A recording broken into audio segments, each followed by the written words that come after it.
concerne l'arrivée prochaine du PMU, est-ce que vous pouvez nous expliquer un petit peu dans quel cadre cette délibération sera adoptée? Est-ce qu'elle va pouvoir apporter à la filière équine?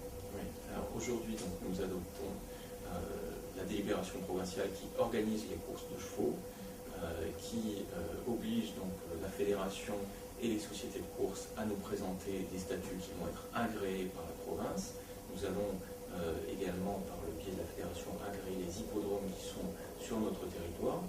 Et donc c'est une phase importante parce que c'est une partie de la réglementation locale qui va être adoptée et qui va permettre l'arrivée du PMU en Nouvelle-Calédonie.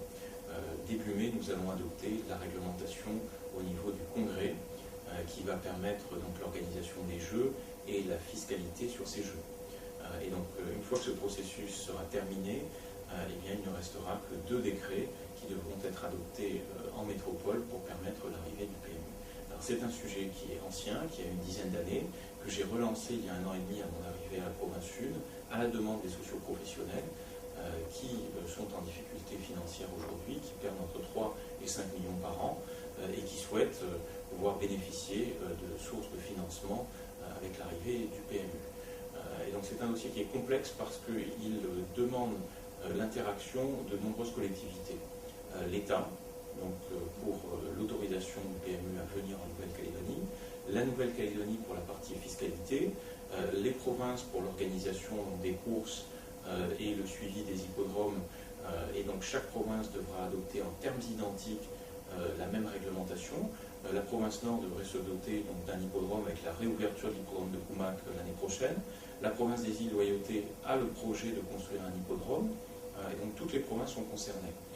Mais nous avons dû également prendre contact avec les communes qui sont en charge donc, physiquement sur leur territoire de l'entretien et de l'équipement des hippodromes. Et la province sud a financé à hauteur de 4,5 millions donc le changement des listes sur les hippodromes de l'intérieur. Les listes, ce sont les barrières qui protègent les pistes pour que ces hippodromes soient aux normes internationales.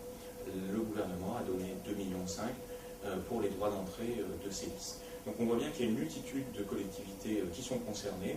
Il faut travailler également avec la Fédération calédonienne donc des courses hippiques, avec les sociétés de courses dans les différentes communes, et puis avec les instances nationales, donc la Fédération nationale des courses et les sociétés mères, donc pour le trot et le galop.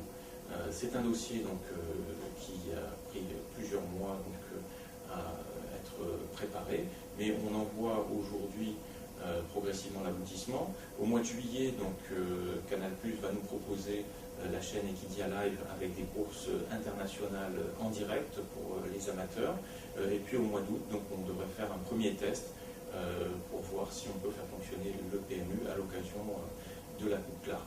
Alors il y a des enjeux très intéressants, je le disais tout à l'heure, des retombées financières pour la filière.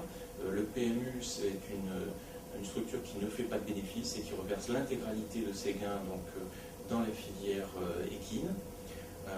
Et donc on va pouvoir financer cette filière en Nouvelle-Calédonie et surtout on va pouvoir permettre aux gens qui vivent de cette filière au travers donc, des propriétaires, des éleveurs, des LAD, des gens qui vendent du matériel, qui vendent de la nourriture, des maréchals ferrants. On va pouvoir permettre de faire vivre toute une économie dans l'intérieur de la province. C'est une activité qui génère un chiffre d'affaires de 2 milliards CFP.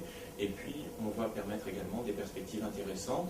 Nos éleveurs ont de la bonne génétique, de la génétique française et européenne qui intéresse les Australiens et les Néo-Zélandais. Le dernier gagnant de la Melbourne Cup est un cheval français. Et on espère, si la quarantaine devient une quarantaine à l'export, pouvoir exporter notre génétique en Australie et en Nouvelle-Zélande. Et donc ce sont des gains futurs et des développements économiques possibles pour la Nouvelle-Zélande.